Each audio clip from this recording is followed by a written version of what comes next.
is the Lowdown with Bravemumma, a community to see you, hear you, and support you on your journey living with pelvic organ prolapse. Hi, it is Steph Thompson, your host here, and today we have a really special conversation.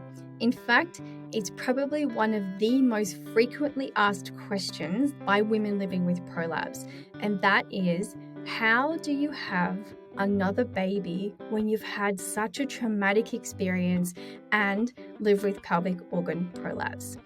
The two women who I invited on the show today work collectively in the Empowered Motherhood Program, which I'm going to give you more details on in a minute. But individually, Lyz is a specialized women's pelvic floor physiotherapist who has been in this space for a really long time. Something she said to me in this interview changed my perspective on so much. It was so impactful. You're going to have to listen to what she asked me. And Kimmy Smith, I resonate with so much. She was an elite athlete right up there. She has had 3 children and has lived experience with pelvic organ prolapse. So as a team together, they really are a powerhouse of someone who's an expert in the field and someone who's an expert living with prolapse. It was actually through her journey of Kimmy working with Lyz as a physiotherapist that they decided it was not okay for women to not have access to education, information, exercise, and support because there was so many barriers. There's a financial barrier, there's a timing, there's a location. There were so many barriers to entry for women being able to receive support. They have flipped that on its head. And I'm telling you right now, I have not seen anyone doing it to the level they are, to the extent that they are supporting women living with pelvic organ prolapse. Absolutely going to put in the show notes a link so that you can check out the Empowered Motherhood Program for yourself. Now, I do want to specify this is a program for everyone. So when you go to the website, you may see a lot of pregnant women and postnatal women. That is the core of who they work with. However, in my mid-40s, not looking to become pregnant again, I'm telling you, I still saw so much value and support in doing this program on my phone via the app because they have a specified pelvic organ prolapse section, which so many other apps do not have in this pregnancy and childbirth space. All right, ladies, I want to start by asking you a question that we in the Bravemumma space, and me in particular, get asked all the time. It's really common, and I bet you've heard it too. Once a woman has been diagnosed with pelvic organ prolapse, they can often feel like that's the end for them in terms of any more children or growing their family. What would be one of the things that you would say to someone who says to you, okay, I've been diagnosed with prolapse, I want to have another baby. What do I do? You know what? I felt exactly the same. Steph, I was diagnosed with prolapse after the birth of my first child. Mm-hmm. And it's an important consideration because the process of being pregnant itself places a huge demand on the pelvic floor. Yes. Plus there's the mechanical load, there's the hormonal changes. So before we even get to the birth, it's a really important consideration because you probably are going to feel more symptomatic. And for a lot of women, that can really affect their mental health. Plus, we know that pregnancy itself affects our mental health in a myriad of ways.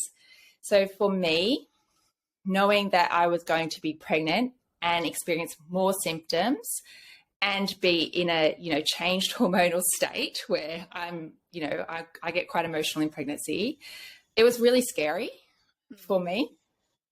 But I also really wanted to have more children. That was really important to me as well. So I guess in order to best prepare for any subsequent pregnancy, there's so much that we can do as women. First of all, we can be educated, we can understand, we can talk to healthcare professionals and really understand the way that pregnancy affects the pelvic floor, affects prolapse symptoms, affects our whole body biomechanics, and what we can do to optimize our health in every facet during pregnancy. we can chat to our partner about it, and say, I'm going to need a lot more support. First of all, I'm going to need physical support from you, perhaps. I don't want to be lifting things and placing a heavier load than I need to on my body, perhaps. I'm going to need time to exercise. That's going to be really important to me.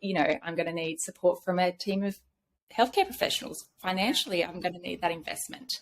If you have prolapse and you want to do anything in life, I don't see that prolapse is a barrier to making that happen, whether it's growing a family, whether it's returning to exercise, whether it's, taking the next step in career or travel or whatever it is you want to do.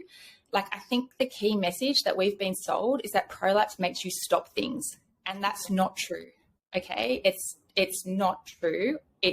Prolapse might change the way we do things. It makes us more considered. It makes us more conscious, but it shouldn't be the end. And for anyone who wants to consider having a second pregnancy with, or a third pregnancy and has prolapse, then take the steps now. Like, prepare yourself, be informed, feel empowered, and understand just how much there is you can do to protect your baby. And that's before we even get to the discussion around how to birth, Yeah.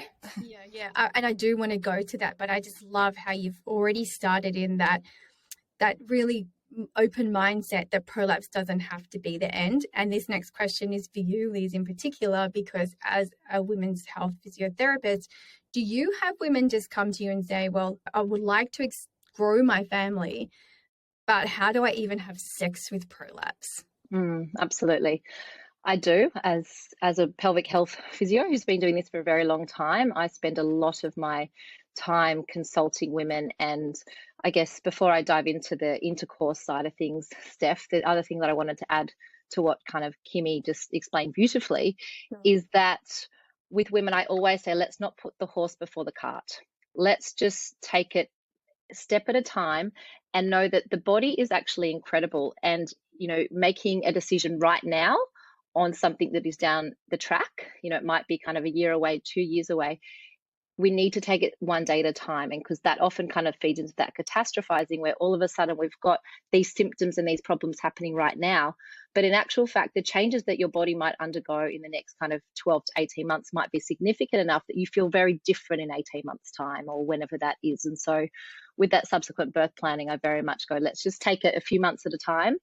And, make sure that we're really focusing on you as an individual, because the improvements that you are making, Mary, compared to what Sally is making, and the conditions that you all have are very different, even though they often get put under the umbrella term of prolapse. There's very differing levels, different birth plans, lots of variabilities there. And so it's certainly something that I feel like is very individualized and such an important part of the process. And as Kimmy said, if somebody wants to have another baby and that's important to them, then I am such a believer in kind of let's make that happen and let's really look after your body and prep your body to kind of really just drop that being a real barrier for you. So yes, I guess so. That's just wanted to add to the birth discussion.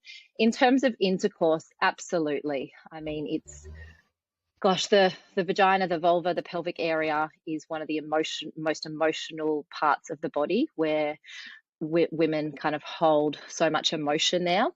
And the women that kind of I've seen, through my career, when they have had a diagnosis of prolapse and it's been often on the back of a traumatic birth, there's often a complete numbing and a desensitization that's happened in the vagina. And it's part physical, it's part emotional. It's a coping mechanism where that whole vagina and vulva, they kind of completely switch off from. And I often say to my patients when I'm seeing them in the first few sessions, can you give me a color? What color do you imagine your vagina or vulva to be?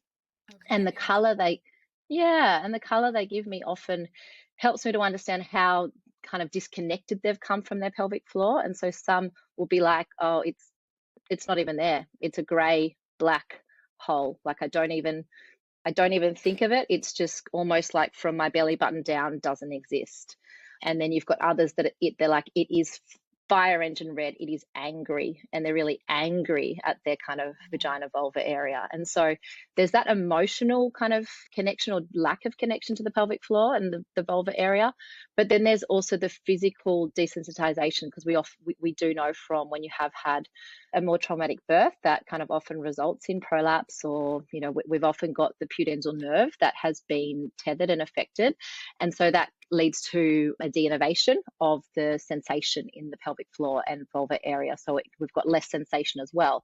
And so when you've got those two things coupled together, you've got less sensation in the vagina. Don't get me wrong, sometimes we have more sensation because we've become so sensitized and grippy in the pelvic floor, so we can have different things going on as well.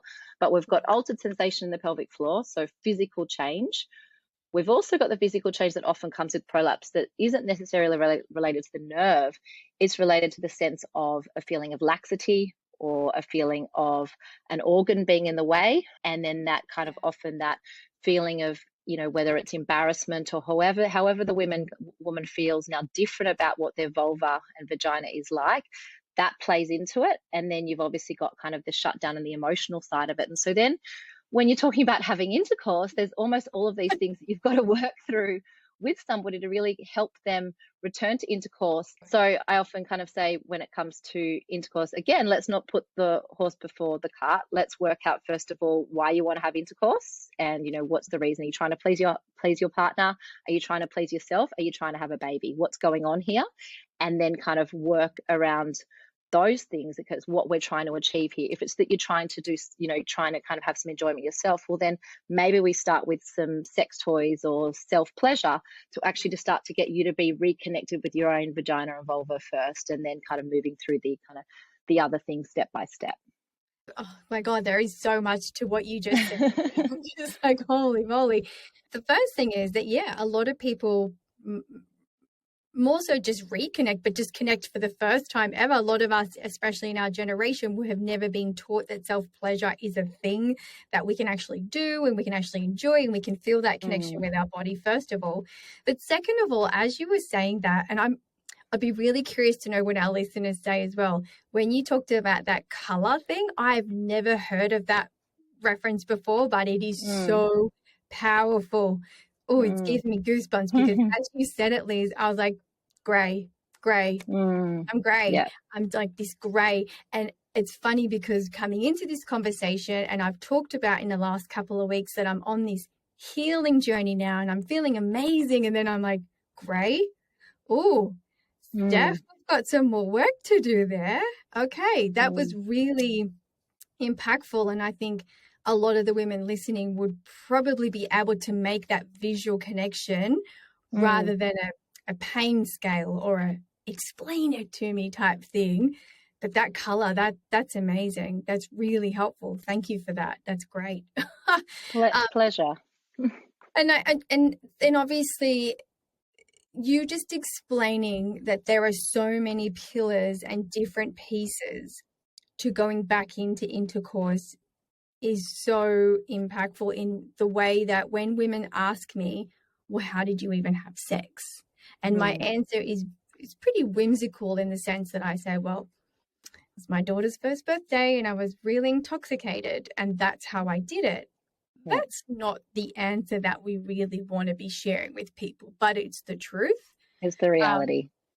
It was for me at the time. I don't want that to be the reality for our listeners who are thinking about having another baby. But the way that you and Kimmy have both just really given that illustration that it's not just sex, it's like intercourse. There are so many other pieces for women to work on to be able to get to that place where they feel like they are ready to have that penetration or whatever it is. There's just a lot in that. If someone was just listening now and this is really new to them, say you're a new mum, right? And that external pressure, like I'm sure you've all heard it. The doctor says they clear you at 6 weeks and they say, what contraception are you using? But the conversation is, you're asking me the wrong questions. It's not about contraception. It's about, how are you feeling at 6 weeks? Are you ready to have intercourse? And then I think, I don't know, I'm going to get you to jump in here, Kimmy. Do you feel like males are almost educated in a way to say, well, once you've got the clearance, it's a green light. Yeah, I mean, like you said, it's changing. Our awareness of the emotional needs of mothers is completely changing. And I think for a long time we worked on the premise that everything would be okay after birth. And if everything wasn't okay, you were the exception and there was something wrong with you. And that led women to feeling this sense of brokenness or failure. Whereas now we're understanding actually birth is incredible, but also incredibly complicated. And you are not just going to come out of it unchanged, completely okay. And there is a level of awareness, not only from women, but from healthcare professionals and women's partners, that she is going to need more support. And we don't know how that's going to manifest.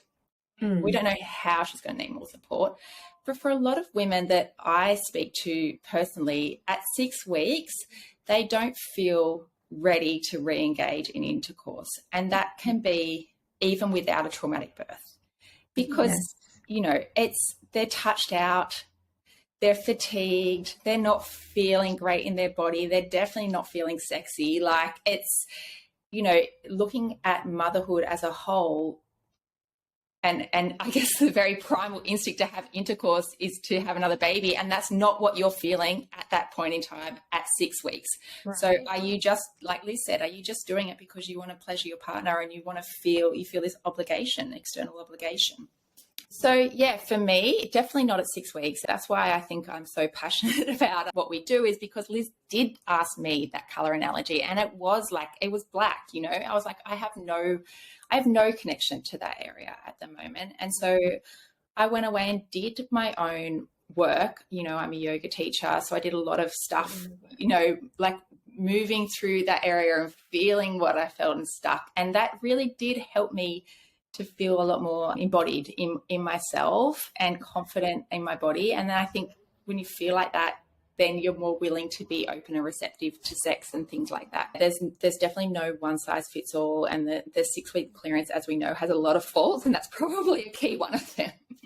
Do you think it's something that potentially we could be talking about in our prenatal prenatal birth education, is that someone says to the partner, we really need you to take the pressure off. We know that there's this societal unspoken rule that you can jump back into intercourse once the mum, and look, let's face it, some women are still bleeding at 6 weeks, for goodness sake, right? Many women are. Right? But the pressure is to just do what society expects us to do.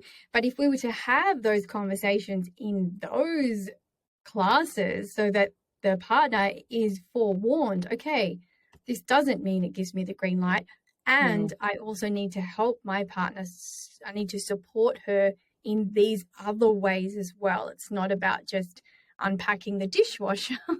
It's about having the right people around, like the village, like everyone says, where's my village gone? This kind of leads into this next question too, because this is important. I know what you both do, and I think it's absolutely phenomenal. For women who are just listening to this for the very first time, I think this is where you really come into this conversation in terms of, I think, Kimmy, you mentioned it earlier, having access to the right people in terms of a multidisciplinary type team to support you. For women who are living remote or rural, that is not possible a lot of the time. And I, you know, obviously doing talks in Tamworth, that's what I constantly heard, is that our closest women's health physio is 100 kilometers away. So not only do I not have the necessary funds to get myself there, to pay for the appointment, to have childcare, you've heard it all before. Having something in your own home is obviously of great value. I guess, Liz, I want to ask you first, if someone is wanting to have access to this for the first time, do you recommend that they see someone in person first, or could they potentially have access to what you've created online through the app as well? Yeah, absolutely. So as you've mention there briefly kind of, the EMP app, which is what Kimmy and I kind of created together. And we created that on the back of Kimmy being my patient after her first birth and after experiencing prolapse and incontinence herself, and me helping her to navigate it, and Kimmy being completely blown away by the lack of access to good quality information, and that she felt so incredibly fortunate that she could afford to come and see me pretty regularly. And I've worked with Kimmy through her subsequent births, and she was certainly somebody who really wanted to have her future births as vaginal deliveries, and we shopped through all of those. And then her third birth was kind of what Kimmy kind of refers to as a bit of her healing birth in a way, and we workshop a lot, and we can touch on this later, but how to birth and do a pregnancy in the presence of prolapse. And so trying to do get into that space when you're really not, of course there is going to be a little trepidation, but really trying to do it in an empowering way. And so that's Kimmy and my journey kind of together to start with. And in many ways that kind of formed the foundation of why we started the EMP, because, Kimmy was out there as a consumer, and she was an ex-professional athlete and an intelligent woman who exercises a lot, and has lived in a city, and she was even struggling with the access. So we were like, far out, if people don't have all of this, how are they going to get access to this, and how are they going to get high level of quality and gold standard care?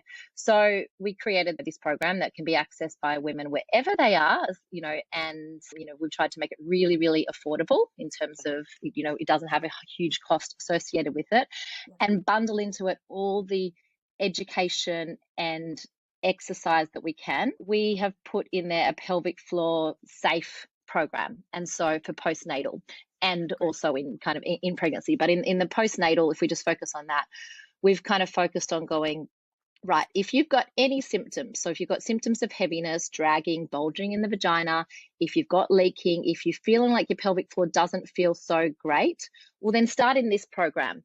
We would love you to get to a women's health physio to actually have an assessment, and we encourage all women at some point to be able to get there. But not having that assessment should not be a barrier. Whilst I teach women to monitor their symptoms and what they're feeling, and this is where fear is a huge thing that starts to stop women moving and exercising. Fear is huge, and I understand it, and kind of I call it the prolapse fear cycle. We've got essentially, I see this very, very commonly, a woman feels symptoms or has a diagnosis of prolapse or incontinence for that kind of matter, or both together. Yeah. What happens there is that they have this feeling of vulnerability and a lack of trust in their own body. This then kind of almost leads to everything they've ever known and always done to feel scary and, unknown, and they start to, avoid those things.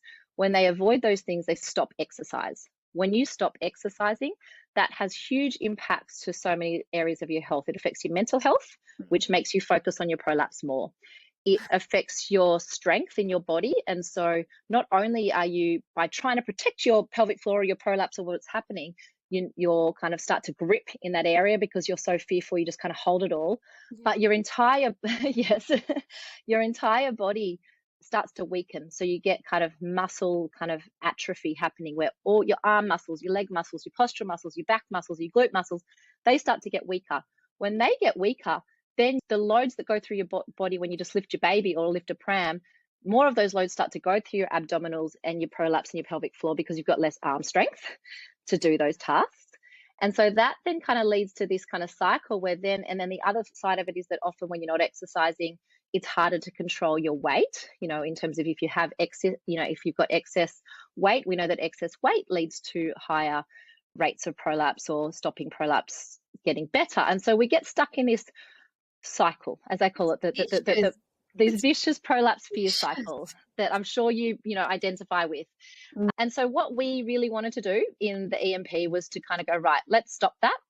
Let's try and get women not to go into that fear cycle. Let's acknowledge that, yes, you have symptoms. It might be prolapse, it might be incontinence. You may have had a 3rd or 4th degree tear. You may have had an avulsion. You may have had all these things, and you may have been diagnosed or not yet, but you've got symptoms. That's obviously not ideal, but the rest of your body isn't broken, and we need to kind of keep you kind of as strong as we possibly can and moving. And so, we go through a process where we kind of, throughout the program where we, do a lot of education with women, and a lot of that's about kind of helping them to kind of a bit of recognition that, yes, you've got a pelvic floor issue and it sucks. Yeah, but that acknowledgement piece is really important. Like, you can't just ignore it away. You can't meditate it away, that type of thing. Yeah, I love that. Absolutely. And there's so much anger that's often associated. And so that's where we do in the program live Q&As and things where I'll kind of touch base with women, and Kimmy's in contact with every single new person that joins the program. She sends them a personalized email, and Kimmy has amazing relationships with a lot of the women in the program. And we've got a Facebook group. So we try and have that kind of bit more communication, community and connection. But, through the program, we then try and educate them and kind of get that expert education in early. We try and make sure that we're giving that emotional recognition and support. We try and make sure they're starting exercise kind of early and trying to teach them how to trust and rebuild confidence in their body, and then really try and empower them to kind of move beyond them being defined by their prolapse. And so we try and do that through the program. And honestly, the testimonials that come through, particularly for women that have prolapse, because it is such an emotional, often, feeling like it has completely changed their life. They come through and sometimes they make me cry. I have a very busy life with 3 young kids, and I run a physio clinic, and I do this with Kimmy. And sometimes I just feel like, is this all too much for me? And then the testimonials come through, and I can just see how we've helped this mum in Dubbo, or we've helped a mum in kind of, regional New South Wales, or we've got women in Romania kind of emailing through and all over the place that are actually like, oh my gosh, this has been life-changing, thank you. And so I think, for me, seeing how much of a large impact that the program has had is just incredibly rewarding. And that's the reason why I actually invited you both on, is because our Bravemumma audience is global. But what we do also know that a lot of our women who live in the US don't have access financially to that level of insurance. And so therefore they just go without.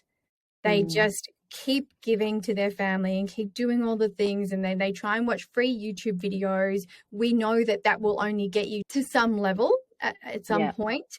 But then, like you've just said, you've created this community where you actually in contact live, and they get to talk to Kimmy and through the Facebook group and all of those things. That's where, I'll give you the testimonial right now. I don't want to make you cry though, but this is where I don't see anyone on this planet right now doing it to the level and to the amount of care, the amount of education that you were both doing it. So I want to give you that right now, because I know that women in our community have logged on and said, how come we all don't have this? And that's my next thing for you. I really want to see someone like New South Wales Health say all women should have access to this before they're even considering pregnancy, because if you know your pelvic floor, if you understand how it works, it will obviously be that level of education that takes you through to pregnancy and beyond, where women won't have to feel scared, because there won't be those big surprises. Like the word prolapse should never be a surprise to women. Yeah, absolutely. Yes, couldn't agree more. Yeah, seriously, with over 50% of women having some level of experience, but yet it's a word that's not said, that is the element that we need to change. I think that we could probably have about 3 or 4 more different conversations here. And if you're open to, I would actually love to be able to have a whole nother conversation about childbirth with prolapse, because that again is another thing. People say, oh, you must have had a cesarean. And when I say, no, I didn't, and it was my obstetrician that guided me through not needing a cesarean at that point physically. He said, mentally, if you do, I'm here for you. But I would love to have that conversation next if you're both open to that. Sure, absolutely. Of More course. than happy to. That's amazing. Thank you both so much. I know this is a short and sharp conversation, but I do know it's going to answer so many of our listeners' questions about how to have or how to fall pregnant living with pelvic organ prolapse. So thank you both so much. Thank you so much, Steph. And on behalf of both of us, I just want to say thank you for all you do for the prolapse community. It truly is incredible. And, just getting these expert conversations out there, I know how much effort and time it takes from you. So thank you. It's amazing. Thank you. It's my pleasure. Mommy.